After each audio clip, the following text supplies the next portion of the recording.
back to the e-learning of Learners Academy English School. Today we are going to continue with chapter 1 of economics, that is graphs in economics. Our today's topic is type of diagram. There are basically three types of diagrams, that is pictogram, scattered diagram, line diagram, that is time based line diagram, circle diagram, bar diagram and pie diagram. But in our syllabus we are going to study only three types of diagram, that is time based line diagram, bar diagram and pie diagram. Let us start with the time based line diagram. जो time based line diagram है उसको draw करने के लिए हम लोग क्या करते हैं, जो उसकी जो वेरिएबल्स है, जो डेटा है उसमें जो वेरिएबल्स हैं उसकी रिलेशनशिप को शो करते हैं इन दी फॉर्म ऑफ शेप और स्लोप. ये जो शेप है या फिर स्लोप है वो हमें उसके रिलेशनशिप, उसके वेरिएबल्स के रिलेशनशिप के बारे में बताता है, जिससे डेटा को जानने में ईज हो जाता है, इजीली लोग उसको अंडरस्टैंड कर सकते हैं. इसमें जो इंडिपेंडेंट वेरिएबल होता है वो एक्स एक्सिस पे ड्रॉ होता है और जो डिपेंडेंट वेरिएबल होता है वो वाई एक्सिस पे ड्रॉ होता है. जो ये टाइम बेस्ड लाइन डायग्राम है वो कौन से कॉन्सेप्ट्स को कवर करता है, इसमें किस तरीके के डेटा को हम रिप्रेजेंट कर सकते हैं. तो डिमांड कर्व है, सप्लाई कर्व है, या फिर पॉपुलेशन की साइज को हमें शो करना है कि 2019-20 में पॉपुलेशन कितनी थी और 2021 में पॉपुलेशन कितनी है, दिखाने का अगर हम किसी डायग्राम में दिखा सकते हैं, दैट इज लाइन डायग्राम. फिर उसके बाद हम लोग किसी भी टाइम पीरियड को शो कर सकते हैं, रेट ऑफ इन्फ्लेशन, कितना फ्लक्चुएशन हुआ है हमारे डिमांड में, हमारे सप्लाई में, या फिर किसी ईयर में कितना फ्लक्चुएट हुआ है. देन हम लिटरेसी रेट को भी शो कर सकते हैं कि कितने परसेंटेज ऑफ लिटरेसी इंक्रीज हुई है, डिक्रीज हुई है. तो वेरियस ईयर्स के बीच में हम कंपैरिजन कर सकते हैं इस डायग्राम को शो करते हुए. टाइम बेस्ड लाइन डायग्राम को अभी हम इस टेबल के थ्रू समझेंगे.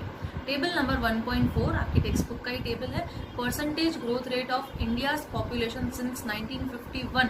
पॉपुलेशन को कंपेयर करके देख रहे हैं कि कितना पॉपुलेशन इंक्रीज हुआ है या डिक्रीज हुआ है. इसमें आप देख सकते हैं कि इस टेबल में फर्स्ट दिया हुआ है डिकेड और सेकेंड जो कॉलम दिया हुआ है वो दिया हुआ है growth rate of population percentage में, कि कितने डिकेड में कितनी परसेंट पॉपुलेशन थी. तो 1951 से 61 में आप देख सकते हैं 21.64%. 1961-71 में इंक्रीज हुई 24.80%. 1991-2001 में देखेंगे तो कितना है परसेंटेज 21.54 जो कि डिक्रीज हुई है. देन उसके बाद 2001 से लेके 2011 के बीच का गैप देखें तो 17.64 जो कि डिक्रीज हुआ इन कंपैरिजन टू 1951-61. तो इसको हम टाइम बेस्ड लाइन डायग्राम के फॉर्म में शो कर सकते हैं. देख सकते हैं आप फिगर नंबर 1.1 एक्स एक्सिस जो कि हमारा इंडिपेंडेंट वेरिएबल है उसमें लिए गए हैं ईयर्स, दैट इज 1951-61, 61-71, 71-81, 81-91, 91-2001 एंड 2001-2011. तो इसको टाइम पीरियड को शो किया है एक्स एक्सिस में और वाई एक्सिस में परसेंटेज ऑफ पॉपुलेशन बताई गई है. सो आप देख सकते हैं कि 1951-61 में कितना है 21.64%. तो 1951-61 पे हम लोग एक्स एक्सिस से लेके वाई एक्सिस पे देखेंगे और 21.64 पे पॉइंट प्लॉट करेंगे. इसी तरीके से सारे ईयर्स के हम पॉइंट को प्लॉट करेंगे एंड देन उसको ज्वाइन करके एक स्लोप बनाएंगे जो कि हमें डिफरेंस बताएगा कि हम इजीली ग्राफ के वे में रिप्रेजेंटेटिव जो ये फिगर्स हैं उसको हम इजीली अंडरस्टैंड कर सकते हैं. कोई भी अगर पर्सन हो जो कि लिटरेट नहीं है या फिर उसको स्टैटिस्टिकल टूल का नॉलेज नहीं हो तो भी वो इसको समझ सकता है. Second is bar diagram. अब ये जो बार डायग्राम है उसमें क्या किया जाता है, इसको ड्रॉ करने के लिए हम लोग एक ही वेरिएबल को एज अ बेस लेते हैं और उसके डिस्ट्रीब्यूशंस को कंपेयर करते हैं. बार डायग्राम को हम हॉरिजॉन्टली भी ड्रॉ कर सकते हैं और वर्टिकली भी ड्रॉ कर सकते हैं. और इसकी जो बार्स की जो हाइट है या फिर बार की जो लेंथ है उससे हम कंपैरिजन कर सकते हैं कि कौन से ईयर का पॉपुलेशन या फिर लिटरेसी रेट आप चेक कर रहे हैं तो कौन सा ईयर का ज्यादा है और कौन सा ईयर का कम है. फॉर एग्जाम्पल अगर आप लिटरेसी रेट अगर आप देख रहे हैं तो और उसके लिए आप ये डायग्राम बना रहे हैं तो literacy rate as a base रहेगा, वो एक आपका वेरिएबल है जो कि बेस रहेगा और आप मेल और फीमेल के बीच का लिटरेसी जो रेशियो है वो चेक कर सकते हैं, उसमें उसके बीच में आप कंपैरिजन कर सकते हैं. There are three types of bar diagram, simple bar diagram, cluster bar diagram and divided bar diagram. First is simple bar diagram. तो सिंपल बार डायग्राम को कैसे ड्रॉ करते हैं, तो जो भी वेरिएबल है, जो सिंगल वेरिएबल है उसको बेस लेके जो भी उसकी वैल्यू है उसको शो करते हुए इस बार डायग्राम को रिप्रेजेंट करते हैं। टेबल नंबर 1.5 आपको दिख रहा है, इसमें एग्जाम्पल है bimonthly sale of chocolate boxes in a shop. एक शॉप पे बाय मंथली कितनी, यानी बाय मंथली जैसे जनवरी फरवरी आपको दिया हुआ है ना, मार्च अप्रैल, ये बाय मंथली है, यानी 2 मंथ्स में आपको कितने, एक शॉप पे कितने चॉकलेट बॉक्सेस बिक रहे हैं। तो मंथ्स दिया हुआ है एक कॉलम और दूसरा सेल इन यूनिट्स दिया हुआ है कि कितने यूनिट्स बिक रही हैं। तो जनवरी फरवरी में कितनी यूनिट्स बिकी, 35, मार्च अप्रैल में 60, मई जून में 65, जुलाई अगस्त में 40, सितंबर अक्टूबर में 50, नवंबर दिसंबर में 30। तो जनवरी से लेकर दिसंबर तक मंथ दिए हुए हैं, 6 मंथ्स, 12 मंथ्स को 6 मंथ्स में कन्वर्ट किया क्योंकि बाय मंथली है, सेल यूनिट्स आपको दिए गए हैं। तो इसमें आप एक्स एक्सिस पे शो करेंगे मंथ्स और वाई एक्सिस पे शो करेंगे सेल्स इन यूनिट्स। एक्स एक्सिस और वाई एक्सिस पे रिप्रेजेंट करने के बाद हम लोग देखेंगे लोएस्ट वैल्यू कितनी है 30 और हाईएस्ट वैल्यू कितनी है 65। फिर उसके हिसाब से हम बार्स एलोकेट करेंगे। तो हम लोग 10-10 का गैप रख सकते हैं, तो 0 to 10, 10 to 20, 20 to 30, 30 to 40, 40 to 50, 50 to 60 and 60 to 70, क्योंकि हाईएस्ट कितना है 65, तो हम 70 तक उसको ड्रॉ करेंगे, तो हम लोग उसको प्लॉट कर देंगे। अब उसके बाद जनवरी फरवरी में कितने सेल हुए यूनिट्स, तो 35, तो उसको 35 पे प्लॉट करके हम बार बना देंगे, वैसे ही हम सारे बार को ड्रॉ करेंगे। तो इसमें आप देख सकते हैं वेरिएबल सिंगल है, that is sales in unit, सिर्फ एक ही शेप यहाँ पे आएगा क्योंकि यहाँ पे जो वेरिएबल है वो सिंगल है, तो इसके लिए हमने सारों को सिंगल वेरिएबल के बेसिस पे रिप्रेजेंट किया है। तो this is simple bar diagram.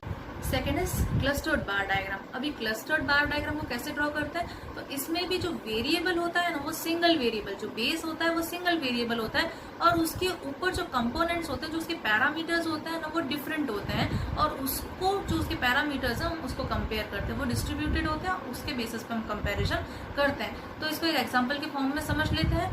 आपको दिया हुआ है यहाँ पे example bye monthly sale of chocolate boxes of different size in a shop. अब पिछले हमने सिंपल बार डायग्राम में क्या देखा कि एक ही शॉप के हम बाय मंथली सेल के यूनिट्स को कंपेयर कर रहे थे। अभी यहाँ पे एक ही शॉप के जो चॉकलेट बॉक्सेस है वो अलग अलग साइज के, that is small size, medium size and large size. तो वेरिएबल हमारा क्या रहा, आप देख सकते हैं यहाँ पे मंथ्स वेरिएबल है, ठीक है, वो सेम है, वो बेस है, हमारे बेस वेरिएबल है और उसके बेसिस पे हम लोग 3 पैरामीटर्स को कंपेयर कर रहे हैं, that is small size, medium size and large size. तो अभी जनवरी फरवरी में स्मॉल साइज की सेलिंग कितनी हुई है 30 यूनिट्स, मीडियम साइज की 15 यूनिट्स और लार्ज साइज की 25 यूनिट्स। वहीं आप देख ले मार्च और अप्रैल में, तो स्मॉल साइज कितने यूनिट्स बिके 40, मीडियम साइज 25 और लार्ज साइज 50।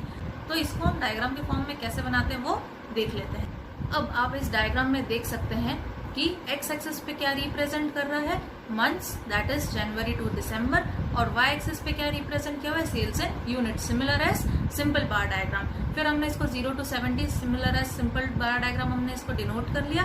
अब हम देखेंगे कि जनवरी टू फरवरी में सेल कितना हुआ है स्मॉल साइज का 30, ठीक है, 30 यूनिट स्मॉल साइज के सेल हुए हैं, तो हम उसको 30 यूनिट्स को प्लॉट कर देंगे, देन उसके बाद 15 एंड 25 और बार को बना देंगे। अब ये आप देख सकते हो कि बार डायग्राम जो है वो कंपेयर करने में, ये क्लस्टर बार डायग्राम है, वो कंपेयर करने में इजी हो गया अलग अलग डिफरेंट मंथ्स के। अगर हम आपको एनालाइज करने के लिए बोला जाए, क्वेश्चन पूछा जाए, तो आप इसको ऐसे ही एनालाइज करोगे कि एक्स एक्सिस पे आपने क्या शो किया है, that is months, and Y axis पे क्या शो किया है, दैट इज सेल्स। अब हाईएस्ट सेल कौन से साइज का हुआ है, तो जनवरी फरवरी में आप देखें तो हाईएस्ट सेल किसका हुआ है, दैट इज स्मॉल साइज, और वही नवंबर दिसंबर देखें तो हाईएस्ट सेल किसका हुआ है स्मॉल साइज का। फिर आप ये भी कंपेयर कर सकते हो कि मीडियम साइज के जो चॉकलेट बॉक्सेस है वो कौन से मंथ में सबसे ज्यादा बिके थे, दैट इज नवंबर दिसंबर।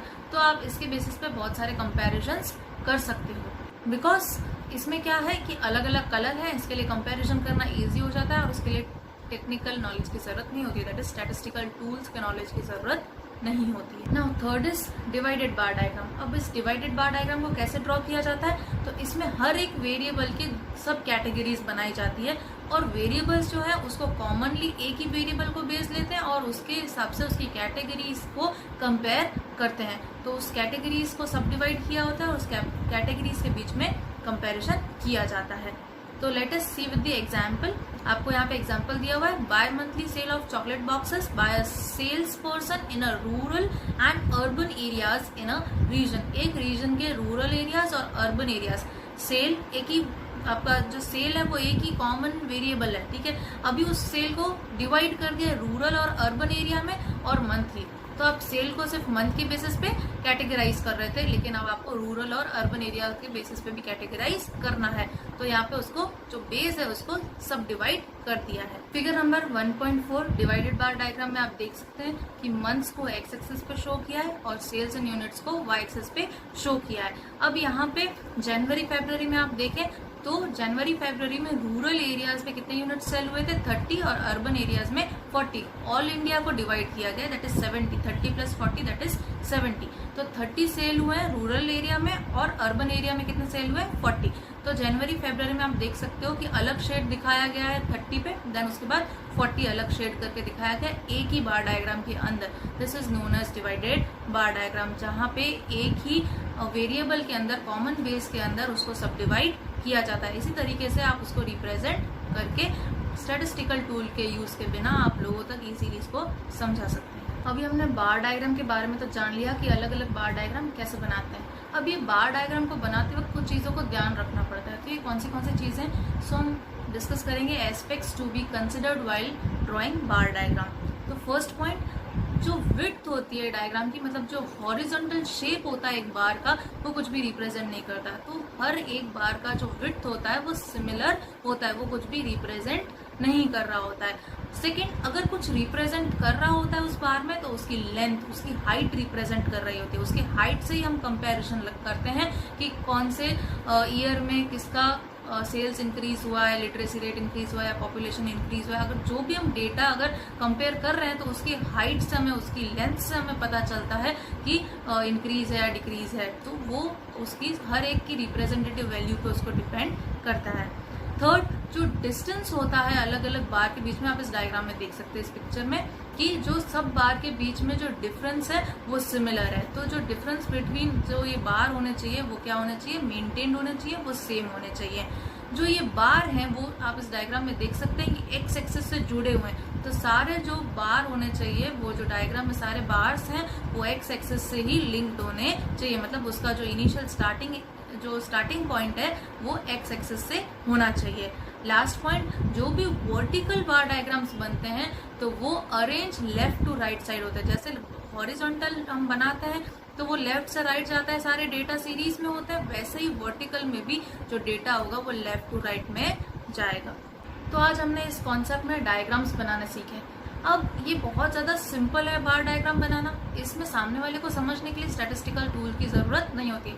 हाँ, हमें बनाने के लिए स्टैटिस्टिकल टूल की ज़रूरत होती है, क्योंकि हमें कॉन्सेप्ट समझना पड़ता है, एक्स को क्या रिप्रेजेंट करेगा, वाई क्या रिप्रेजेंट करेगा वगैरह। और एक चीज़ ध्यान में रखनी होती है कि अगर हम दो चीज़ें ले रहे हैं, जैसे सेल हमने दिखाया था large size, medium size and small size, तो इन तीनों को अलग अलग कलर या अलग अलग शेप को रिप्रेजेंट करें ताकि जो समझने वाला है वो इजीली देखकर समझ सके और वो कंपेयर कर सके। तो सिर्फ हमें कुछ चीज़ों को ही ध्यान में रखना है। आई होप जो आज का कॉन्सेप्ट है वो आपको अच्छे से समझ में आ गया and you noted everything and every point.